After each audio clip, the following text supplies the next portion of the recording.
ചരിത്രത്തിന്റെ ഒരു അപ്കമിംഗ് എപ്പിസോഡിലേക്ക് എല്ലാവർക്കും സ്വാഗതം. കമലാമ്മയും വിശ്വവും വിനയനൊക്കെ സംസാരിച്ചുകൊണ്ടിരിക്കുന്ന സമയത്ത് പുറത്തൊരു വാഹനത്തിന്റെ സൗണ്ട് കേൾക്കുന്നു. എല്ലാവരും ആകാംക്ഷയോടെ പുറത്തേക്ക് നോക്കുന്നുണ്ട്. പുറത്ത് കളക്ടർ എന്ന് ബോർഡ് വെച്ചിട്ടുള്ള ഒരു വാഹനം വന്ന് നിൽക്കുന്നു. അതിൽ നിന്ന് വേദ ഇറങ്ങുന്നു. വേദയെ കണ്ടതും കമലാമ്മയ്ക്ക് ദേഷ്യം വരുവാണ്. എന്നാൽ വേദ അകത്തേക്ക് കയറി വരുന്നുണ്ട്. ശ്രീജ വേഗം തന്നെ വേദയുടെ അടുത്ത് ചെന്ന് വേദയെ സന്തോഷത്തോടെ വേദയെ അകത്തേക്ക് ക്ഷണിക്കുന്നുണ്ട്. വേദ വന്നിരിക്കുക എന്ന് പറയുന്നു. എന്നാൽ കമലാമ്മയ്ക്ക് ഇത് ഒട്ടും ഇഷ്ടപ്പെടുന്നില്ല. എന്തിനാ ശ്രീജെ നീ അവളെ ഇങ്ങനെ സ്വീകരിച്ച് അകത്തിരുത്തുന്നത്? എനിക്കത് ഒട്ടും ഇഷ്ടമില്ല. അവൾ ഇപ്പോൾ ഈ വീടിൻ്റെ ശത്രുവാണ് എന്ന് പറയുന്നു. ഇതിനെ അനുകൂലിക്കുവാണ് നന്ദിനി. എന്നാൽ വേദ വിട്ടുകൊടുക്കുന്നില്ല. വേദ പറയുന്നുണ്ട് നന്ദിനിയോട്, നന്ദിനിയേച്ചി എനിക്ക് അമ്മയോടാണ് സംസാരിക്കാനുള്ളത്. ഇതിൽ നിങ്ങൾ ഇടയിൽ കയറി സംസാരിക്കേണ്ടതില്ല എന്ന് പറയുന്നു. എന്നാൽ നന്ദിനിക്ക് ദേഷ്യം വരുന്നുണ്ട്. നീ വലിഞ്ഞു കയറി വന്നതല്ലേ ഇവിടേക്ക്? നിന്നെ ആരാ ഇങ്ങോട്ടേക്ക് ക്ഷണിച്ചത്? ഞാൻ ഈ വീടിൻ്റെ മരുമകളാണ്. എനിക്കിവിടെ അവകാശമുണ്ട്. നിനക്ക് എന്ത് അവകാശമാണ് ഇവിടെ ഉള്ളതെന്ന് ചോദിക്കുന്നു. എന്നാൽ വേദയ്ക്കൊന്നും തന്നെ മറുപടി പറയാൻ ഇല്ല. നിന്നെ ഞങ്ങൾ ഒരുപാട് സ്നേഹിച്ചു. കമലാമ്മ വേദിയോട് പറയുവാണ്, നിന്നെ ഞങ്ങൾ ഒരുപാട് സ്നേഹിച്ചു. അതിനുള്ള ശിക്ഷയെല്ലാം നീ തന്നു കഴിഞ്ഞില്ലേ? എൻ്റെ കുഞ്ഞിനെ നീ ജയിലിലാക്കിയില്ലേ? അവൻ്റെ ജീവിതം നീ നശിപ്പിച്ചു. അവനോട് എന്തെങ്കിലും ദേഷ്യമുണ്ടായിരുന്നു എങ്കിൽ നീ അവനോടത് കാണിക്കണം. അല്ലാതെ അവൻ്റെ കുഞ്ഞിനെ നീ ഉള്ളിൽ വെച്ച് തന്നെ നശിപ്പിച്ച് കളഞ്ഞില്ലേ? എന്തിനു വേണ്ടിയാണ് നീ അങ്ങനെ ചെയ്തത്? ആ കുഞ്ഞ് എന്ത് പാപം ചെയ്തു? ആ കുഞ്ഞ് ഭൂമിയിലേക്ക് വരാനുള്ള അതിൻ്റെ അവകാശം നീ ഇല്ലാതാക്കിയില്ലേ? അതാണോ പെണ്ണോ എന്ന് പോലും അറിയാൻ കഴിഞ്ഞില്ലല്ലോ എന്നൊക്കെ പറഞ്ഞുകൊണ്ട് കമലാമ്മ ഇങ്ങനെ കരയുന്നുണ്ട്. വേദ അമ്മ എനിക്ക് അമ്മയോടൊരു കാര്യം പറയാനുണ്ട് എന്ന് പറയുമ്പോഴേക്കും കമലാമ്മ പൊട്ടിത്തെറിക്കുകയാണ്. വേണ്ട, എനിക്ക് നിൻ്റെ ഒരു കാര്യവും കേൾക്കേണ്ട ആവശ്യമില്ല. ഈ നിമിഷം തന്നെ ഈ വീട്ടിൽ നിന്ന് ഇപ്പോൾ തന്നെ നീ ഇറങ്ങിക്കൊള്ളണം. നിനക്ക് ഞങ്ങളോട് സ്നേഹമില്ലെങ്കിൽ ഞങ്ങൾ എന്തിനാണ് തിരിച്ച് നിന്നെ സ്നേഹിക്കുന്നത്? വേണ്ട, അതിൻ്റെ ആവശ്യമില്ല. ഇനി നീയും ഞങ്ങളും തമ്മിൽ ഒരു ബന്ധവുമില്ല. എൻ്റെ വിക്രമിനെ നീ ജയിലിലാക്കിയില്ലേ?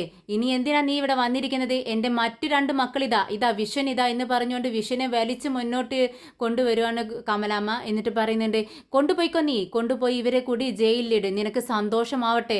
ഞാൻ കരയുന്നത് കണ്ട് നീ സന്തോഷിക്കുക എന്ന് പറയുവാണ്. എന്നാൽ വേദയ്ക്ക് അതൊക്കെ കണ്ടിട്ട് ഒരുപാട് സങ്കടം വരുന്നുണ്ട്. കമലാമ്മയുടെ ഈ അവസ്ഥ കണ്ട് കമലാമ്മയും വിശ്വസിച്ചിരിക്കുന്നത് വേദ തൻ്റെ വയറ്റിൽ വളരുന്ന കുഞ്ഞിനെ നശിപ്പിച്ചു കളഞ്ഞു എന്ന് തന്നെയാണ്. വേദ പ്രസവിച്ച കുഞ്ഞ് ഇത്രയും വയസ്സായിരിക്കുന്നു എന്നൊന്നും കമലാമ്മയ്ക്കും അറിയത്തില്ല. കമലാമ്മ കുഞ്ഞിനെക്കുറിച്ച് ഇതെല്ലാം പറഞ്ഞുകൊണ്ട് വിലപിക്കുന്നത് കാണുമ്പോൾ വേദയ്ക്ക് വിഷമാവുന്നുണ്ട്. പക്ഷേ വേദ ഒന്നും തന്നെ തുറന്നു പറയുന്നില്ല. വേദയുടെ മനസ്സിൽ മുഴുവനും വിക്രമിനോടുള്ള പകയാണ്. വിക്രം തന്നെ ചതിച്ചല്ലോ എന്നുള്ളൊരു പക. ആ ഒരു പകയോടുകൂടി തന്നെയാണ് വേദ എല്ലാ സത്യങ്ങളും മറച്ചു വെച്ചിരിക്കുന്നത്. പെട്ടെന്ന് വേദ പുറത്തേക്ക് ഇറങ്ങുന്നു. തിരിഞ്ഞൊന്ന് നോക്കുന്നുണ്ട്. എല്ലാവരുടെയും മുഖത്തേക്ക് മാറി മാറി നോക്കുകയാണ് വേദ. ശ്രീജേച്ചി ആണെങ്കിൽ എല്ലാ കുറ്റങ്ങളും താൻ കാരണമാണല്ലോ വേദയുടെയും വിക്രമിൻ്റെയും ജീവിതം ഇങ്ങനെ ആയത് എന്നുള്ളൊരു സങ്കടത്തോടെയും വിഷമത്തോടെയും കൂടി ശ്രീജ വേദയുടെ മുഖത്തേക്ക് ഇങ്ങനെ നോക്കി നിൽക്കുന്നുണ്ട്. പെട്ടെന്ന് വേദ ഇറങ്ങി പോവുകയാണ്. ജയിലിൽ കിടക്കുന്ന വിക്രമിൻ്റെ കേസ് ഏറ്റെടുത്തിരിക്കുന്നത് കൺമണിയാണ്. കൺമണി വിക്രമിനെ കാണാനായിട്ട് ജയിലിലേക്ക് വരുന്നുണ്ട്. ഇൻസ്പെക്ടറോട് ഒന്ന് സംസാരിക്കണം, വിക്രമുമായി ഒന്ന് സംസാരിക്കണം, ഞാൻ വിക്രമിൻ്റെ വക്കീലാണെന്ന് പറയുന്നുണ്ട്. സംസാരിക്കാൻ പറ്റത്തില്ലെന്ന് തീർത്തങ്ങ് പറയുന്നുണ്ട് ഇൻസ്പെക്ടർ. പക്ഷേ കൺമണി വിട്ടുകൊടുക്കുന്നില്ല. ഒരു വക്കീലിന് തൻ്റെ ക്ലയൻറ്റുമായി സംസാരിക്കാനുള്ള അവകാശമില്ലേ? എന്താ നിങ്ങൾക്ക് അത് ഞാൻ പഠിപ്പിച്ചു തരണോ, പറഞ്ഞു തരണോ എന്ന് ചോദിക്കുകയാണ്. ഉടനെ തന്നെ ഇൻസ്പെക്ടർ ശരി, ഒരു 5 മിനിറ്റത്തേക്ക് സമയം തന്നിരിക്കുന്നു, പെട്ടെന്ന് ഇറങ്ങിക്കൊള്ളണം എന്ന് പറയുന്നുണ്ട്. അങ്ങനെ കൺമണി വിക്രമിൻ്റെ അടുത്തേക്ക് ചെല്ലുവാണ്. വിക്രം കൺമണിയെ കണ്ടതും വിക്രം ചോദിക്കുന്നുണ്ട്, കൺമണി നിനക്ക് വിശ്വാസമുണ്ടോ, നിനക്ക് ഉറപ്പുണ്ടോ എന്നെ ജയിലിൽ നിന്ന് ഇറക്കാൻ പറ്റുമെന്ന്? അല്ലെങ്കിൽ ഞാൻ മറ്റാരെയെങ്കിലും ഈ കേസ് ഏൽപ്പിച്ചു കൊള്ളാം എന്ന് പറയുന്നുണ്ട്. എന്നാൽ കൺമണി പറയുന്നു, എന്താ വിക്രം നിനക്ക് എന്നെ വിശ്വാസമില്ലേ? നീ എന്നെ പഠിപ്പിച്ച് ഈ നിലയിൽ എത്തിച്ചത്, ഒരു വക്കീലാക്കിയത്, നിനക്ക് വേണ്ടി ഇത് ചെയ്യുന്ന സമയത്ത് എനിക്കൊരുപാട് സന്തോഷമുണ്ട്. വിക്രം ചോദിക്കുന്നുണ്ട്, എപ്പോഴാണ് എന്നെ പുറത്തിറക്കുന്നത്? എന്താ വിക്രം, അകത്ത് കയറുന്നത് പോലെയല്ല പുറത്തിറങ്ങുന്ന കാര്യം. നാളെ കോടതിയിൽ എടുക്കുന്ന കേസ്, നാളെയാണ് ഹിയറിംഗ്. ഞാൻ അവിടെ എത്തും, നീ വിഷമിക്കേണ്ട. കേസ് ജയിക്കാനുള്ള എല്ലാ കാര്യങ്ങളും ഞാൻ ചെയ്തു വെച്ചിട്ടുണ്ട്. ഉറപ്പാണോ കൺമണി? നീ സത്യമാണോ പറയുന്നത്? എനിക്ക് ഒരു പേടിയുണ്ട്, അതുകൊണ്ടാണ് പറയുന്നതെന്ന് ചോദിക്കുന്നുണ്ട് വിക്രം. എന്നാൽ കൺമണി ഉറപ്പ് കൊടുക്കുന്നു. എന്തിനാ വിക്രം നീ ഇത്ര ടെൻഷൻ അടിക്കുന്നത്? ഞാൻ സത്യമാണ് പറയുന്നത്, നീ എന്നെ വിശ്വസിക്ക്, നീ നാളെ പുറത്തിറങ്ങിയിരിക്കും, ഒരു ശിക്ഷയും തന്നെ കോടതി നിനക്ക് തരത്തില്ല എന്ന് പറഞ്ഞ് ഉറപ്പ് കൊടുക്കുന്നുണ്ട് കൺമണി. എന്നാൽ വിക്രം പറയുന്നുണ്ട്, എനിക്ക് പേടിയല്ല കൺമണി, എനിക്ക് ജയിക്കണം, വേദയുടെ മുന്നിൽ എനിക്ക് ജയിക്കണം. ഞാൻ അവളോട് വെല്ലുവിളിച്ചിട്ടാണ് വന്നിരിക്കുന്നത്. നാളെ ഇതേ നേരമാകുമ്പോഴേക്കും ഞാൻ പുറത്തിറങ്ങുമെന്ന് അവളോട് ഞാൻ പറഞ്ഞിട്ടുണ്ട്. ആ വാക്ക് എനിക്ക് പാലിക്കണം, എനിക്ക് ജയിച്ച് കാണിക്കണം. കോടതിയിൽ അവൾ വരും. ഞാൻ ജയിലിലേക്ക് തിരിച്ചു പോകുന്നത് കാണാൻ വേണ്ടി, കോടതി എന്നെ ശിക്ഷിക്കുന്നത് കാണാൻ വേണ്ടി അവൾ കോടതിയിലെത്തുമെന്ന് പറയുന്നു.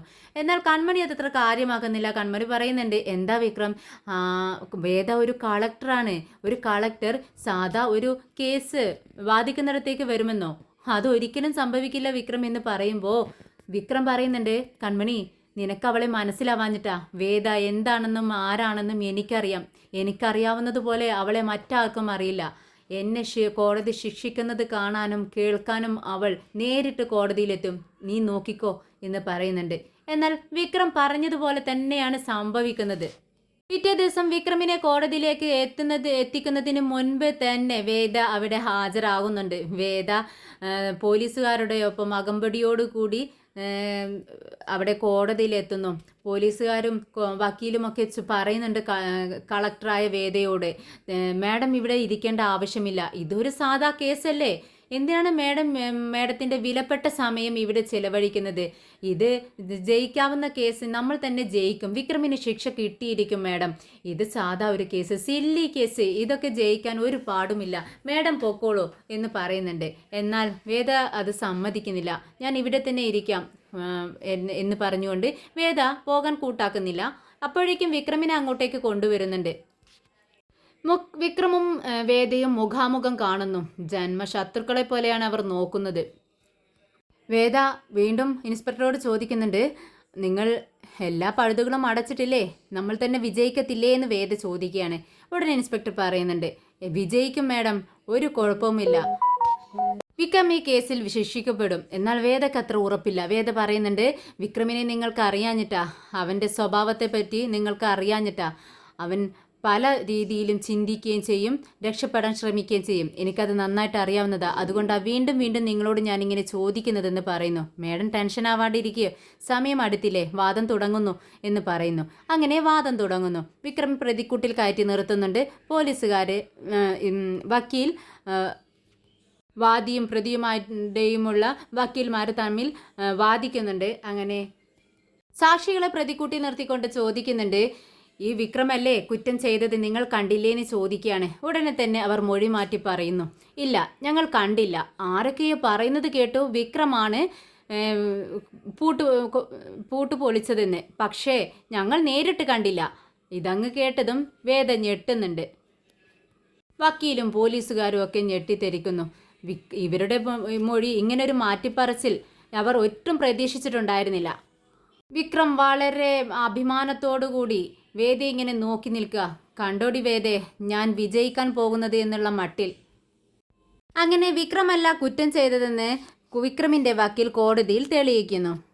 വിക്രമിന് പകരം വേറൊരു പ്രതിയെ കോടതിയിൽ ഹാജരാക്കുന്നു. അദ്ദേഹം ഈ കുറ്റങ്ങളെല്ലാം ഏറ്റെടുക്കുന്നു. താനാണ് അമ്പലത്തിൻ്റെ പൂട്ട് തല്ലിപ്പൊളിച്ചതെന്നും താൻ തൻ്റെ കുഞ്ഞുമായി അമ്പലത്തിൽ കയറി പ്രാർത്ഥിക്കാൻ വേണ്ടി, തൻ്റെ കുഞ്ഞിൻ്റെ ജീവൻ രക്ഷിക്കാൻ വേണ്ടി, ദൈവത്തോട് പ്രാർത്ഥിക്കാൻ വേണ്ടി അമ്പലത്തിൽ കയറാൻ വേണ്ടിയാണ് ഞാൻ ആ പൂട്ട് പൊളിച്ചതെന്നും വിക്രമാണത് പൂട്ട് പൊളിച്ചതെന്ന് എല്ലാവരും തെറ്റിദ്ധരിച്ചു എന്നും അദ്ദേഹം മൊഴി കൊടുക്കുന്നു. അങ്ങനെ വിക്രമിനെ കോടതി വെറുതെ വിടുന്നു. കോടതി ഉത്തരവ് കേട്ടതും വിക്രം വളരെ സന്തോഷത്തോടെ വേദയുടെ മുഖത്തേക്ക് നോക്കുവാണ്. താൻ വേദയെ വെല്ലുവിളിച്ചതാണ് നേരത്തോട് നേരമാവുമ്പോഴേക്കും ജയിലിൽ നിന്നും പുറത്തിറങ്ങുമെന്ന്. അത് നടപ്പിലാക്കാൻ കഴിഞ്ഞ സന്തോഷത്തിലാണ് വിക്രം. എന്നാൽ താൻ പരാജയപ്പെട്ടതിൻ്റെ സങ്കടത്തിലാണ് വേദ. വിക്രം കോടതിയിൽ നിന്നും പുറത്തേക്ക് ഇറങ്ങുന്നു. കൺമണി സന്തോഷത്തോടെ വിക്രമിൻ്റെ അടുത്തേക്ക് വരുന്നുണ്ട്. വിക്രമിനോട് ചോദിക്കുന്നുണ്ട്, വിക്രം ഇപ്പോൾ നിനക്ക് സന്തോഷമായില്ലേ? ഇത് കേട്ടതും വിക്രം പറയുന്നുണ്ട്, ഒരുപാട് സന്തോഷമായി. എന്തായാലും ഞാൻ നിന്നെ പഠിപ്പിച്ചത് വെറുതെ ആയില്ല. രണ്ടാമത് ഞാൻ അവളോട് ബെറ്റ് വെച്ചതുപോലെ തന്നെ എനിക്ക് പുറത്തിറങ്ങാൻ കഴിഞ്ഞു. അതുകൊണ്ട് എനിക്ക് സന്തോഷമായി. അപ്പോഴേക്കും വേദ അതുവഴി നടന്നു വരുന്നത് വിക്രം കാണുന്നു. വിക്രമിന്റെ അടുത്തെത്തിയതും വിക്രം കൈ നീട്ടിക്കൊണ്ട് വേദിയെ വഴി തടയുന്നു. വിക്രം പരിഹാസത്തോടെ വേദിയോട് പറയുന്നുണ്ട്, ദേ നിന്റെ മൂക്കുടഞ്ഞ് താഴെ വീണ് രക്തം ഒഴുകുന്നു. ഇത് കേട്ടതും വേദ പറയുന്നുണ്ട്, നാണമില്ലേ നിനക്ക് ഇങ്ങനെ പറയാൻ? ഏതോ ഒരു മഹാഭാപിയെ കൊണ്ടുവന്ന് കേസ് ഏറ്റെടുത്ത് അയാളുടെ കുടുംബത്തെ ദുഃഖത്തിലേക്ക് തള്ളിവിട്ടില്ലേ നീ? നാണമില്ലടാ ഇങ്ങനെ നിൽക്കാനെന്ന് ചോദിക്കുന്നുണ്ട് വേദ. നിന്റെ കയ്യിൽ നിയമമുണ്ടല്ലോ, എന്നിട്ട് നിനക്കെന്താ ഒന്നും ചെയ്യാൻ കഴിയാത്തത്? എനിക്ക് ബുദ്ധിശക്തിയുണ്ട്, അതുകൊണ്ട് ഞാൻ ഇതെല്ലാം ചെയ്യുന്നു. അതിന് നീ അസൂയപ്പെട്ടിട്ട് കാര്യമില്ലെന്ന് വിക്രം പറയുന്നുണ്ട്. നീ വലിയ സത്യവാനാണെന്നല്ലേ പറച്ചില്, ഇതാണോ സത്യം? നീ തെറ്റ് ചെയ്തിട്ട് മറ്റൊരാളുടെ തലയിൽ അത് കെട്ടിവെച്ചിരിക്കുന്നു. ചെയ്ത കുറ്റത്തിന് ഏറ്റെടുക്കാൻ മനസ്സില്ലാത്തവൻ നീ എന്തിനാടാ എൻ്റെ മുന്നിൽ നിന്ന് സംസാരിക്കുന്നതിന്? അതിനുള്ള ഒരു അവകാശവും നിനക്കില്ല എന്ന് പറയുന്നുണ്ട് വേദ. ഇത് കേട്ടതും വിക്രമിന് ദേഷ്യം വരുന്നുണ്ട്. എന്തിന് ഞാൻ നേർമയും നീതിയും ഒക്കെ നോക്കി ജീവിക്കണം? എന്തിനു വേണ്ടി? അത് നോക്കി ഞാൻ കുറേ കാലം ജീവിച്ചു, എന്നിട്ട് എനിക്കൊന്നും തന്നെ നേടാൻ കഴിഞ്ഞില്ല. ഇനി ഞാൻ ഇങ്ങനെയാണ് ജീവിക്കാൻ കഴിയുന്നത്. വിക്രം ഇങ്ങനെ തന്നെയാ. നീ എന്നെ ജയിലിൽ കൊണ്ടുപോയി എന്തൊക്കെയോ ചെയ്യുമെന്ന് പറഞ്ഞല്ലോ, എന്നിട്ട് എന്തായി? എന്തെങ്കിലും ചെയ്യാൻ കഴിഞ്ഞോ നിനക്ക്? ഇത് കേട്ട് വേദ പറയുന്നുണ്ട്, ഇത് നീ വലിയ അഭിമാനത്തോടെയാണല്ലോ പറയുന്നത്, നാണം കെട്ടവൻ എന്ന് പറയാണ്. ഇത് കേട്ടതും വിക്രം ചിരിക്കുന്നു. ഞാനല്ല നാണം കെട്ടത്, നീയല്ലേ? ദേ അകത്തുള്ളവരെല്ലാവരും പറഞ്ഞു ചിരിക്കുന്നു. നീ വലിയൊരു കളക്ടർ അല്ലേ? കളക്ടർ മാഡം നേരിട്ട് ഈ കേസ് വാദിക്കുന്നിടത്ത് വന്നിരുന്നു, എന്നിട്ട് എന്തായി? നീ നാണം കെട്ട് മടങ്ങുമല്ലേ? എല്ലാവരും ഉള്ളിൽ പരിഹസിച്ചിരിക്കുക നിന്റെ കഥയും പറഞ്ഞുകൊണ്ട്. കേട്ടോടി, ഇപ്പോൾ ആർക്കാണ് നാണക്കേട്? ആരാണ് നാണം കെട്ടത്? നീയല്ലേ? ഞാൻ നിന്നോട് പറഞ്ഞില്ലേ ഞാൻ നിന്നെ തോൽപ്പിക്കുമെന്ന്? ഇപ്പം നിനക്ക് മനസ്സിലായില്ലേ ഞാൻ ആരാണെന്നും എൻ്റെ കഴിവ് എന്താണെന്നും? നീ എൻ്റെ കുഞ്ഞിനെ കൊന്നവളാടി. ഒന്നും അറിയാതെ എന്നെ ഒന്നും അറിയാത്ത എൻ്റെ കുഞ്ഞിനെ നീ വയറ്റിൽ വെച്ച് തന്നെ കൊന്നില്ലേ? കൊന്നു കളഞ്ഞില്ലേടി? എന്തായാലും നിന്നെ ഞാൻ ഈ നാട്ടിൽ നിന്നും ഓടിക്കും, നീ നോക്കിക്കോ. ഇത് കേട്ട് വേദ പറയുന്നുണ്ട്, നീ ആഫ്റ്റർ ഓൾ ഒരു ക്രിമിനൽ, ഒരു കൊലയാളി. നിനക്ക് ഇത്രയ്ക്ക് അഹങ്കാരോ? അങ്ങനെയാണെങ്കിൽ ഞാൻ ഒരു ഗവൺമെൻറ് ഓഫീസർ. അങ്ങനെയുള്ള എനിക്ക് എത്രത്തോളം അഹങ്കാരം വേണം? കാണാം, നമുക്ക് ഇനിയും സമയമുണ്ടല്ലോ, നേരിൽ കാണാം. എന്നെ ചുരുട്ടി മടക്കി ഒരു സാധാരണ മനുഷ്യനെ പോലെ ജീവിച്ച് നീ ജീവിക്കുന്നത് ഞാൻ കാണിച്ചു തരാം. അല്ലെങ്കിൽ എൻ്റെ പേര് വേദ എന്നല്ല എന്ന് പറഞ്ഞുകൊണ്ട് വീണ്ടും വിക്രമിനെ വെല്ലുവിളിക്കുകയാണ് വേദ. ഓ അപ്പം ശരി, നീ ഒരു ജോത്സ്യനെ കണ്ട് ഒരു 3-4 പേരെ സെലക്ട് ചെയ്ത് വെച്ചേക്ക്. നീ നിന്റെ പേര് മാറ്റുമ്പോൾ നിനക്ക് ഈസി ആയിരിക്കുമല്ലോ. ശരി, നീ പോടി എന്നും പറഞ്ഞുകൊണ്ട് വിക്രം അവളെ അവഗണിച്ച് മുന്നോട്ട് നടന്നു പോവുകയാണ്.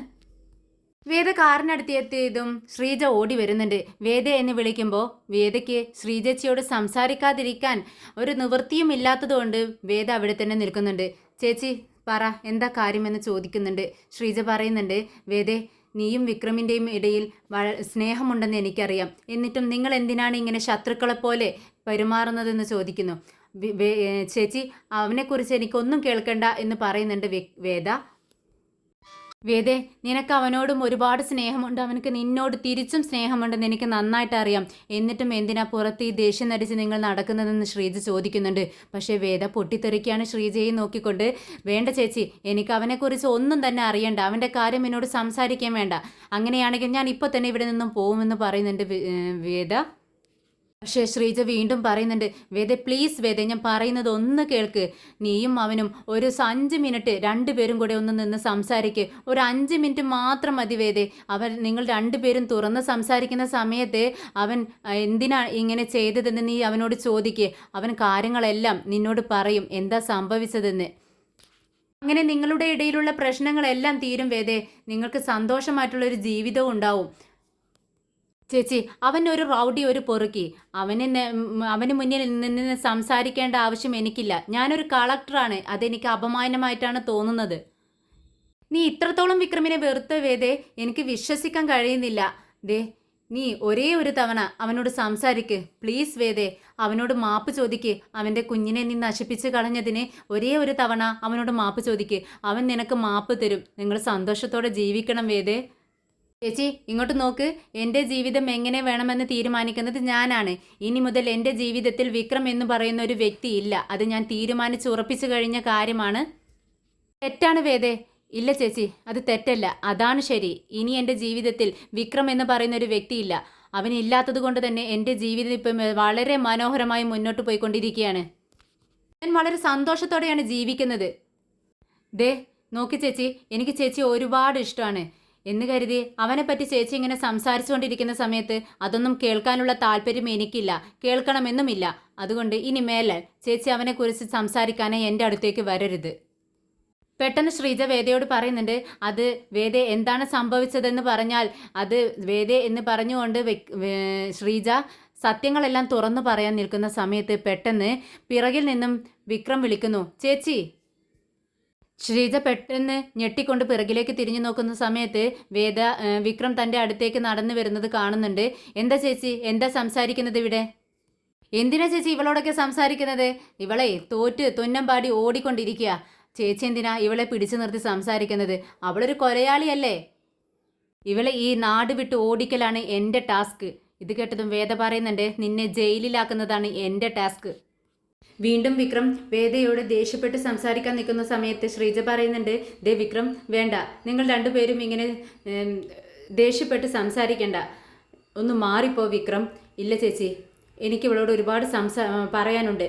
അത് ഇവളെൻ്റെ കുഞ്ഞിനെ കൊന്നവളല്ലേ എന്ന് വീണ്ടും വിക്രം പറയുമ്പോൾ ശ്രീജ പറയുന്നുണ്ട്, ഇല്ല, നിങ്ങളുടെ വഴക്ക് തീർക്കേണ്ടത് എൻ്റെ കടമയാണ്, ഇതിൽ ഞാനും ഒരു കുറ്റക്കാരിയാണല്ലോ എന്ന് പറഞ്ഞുകൊണ്ട് ശ്രീജ കുറ്റസമ്മതം നടത്താൻ തുടങ്ങുമ്പോഴേക്കും വിക്രം പറയുന്നുണ്ട്, ദേ ചേച്ചി മിണ്ടരുത്, ചേച്ചി ചേച്ചി ഇനി ഇവിടെ നിൽക്കേണ്ട ആവശ്യമില്ല, ചേച്ചി പെട്ടെന്ന് വീട്ടിലേക്ക് പോകാൻ നോക്ക് എന്ന് പറഞ്ഞുകൊണ്ട് വിക്രം ശ്രീജേച്ചിയെ പെട്ടെന്ന് അവിടെ നിന്നും പറഞ്ഞയക്കാൻ വേണ്ടി നോക്കുകയാണ്.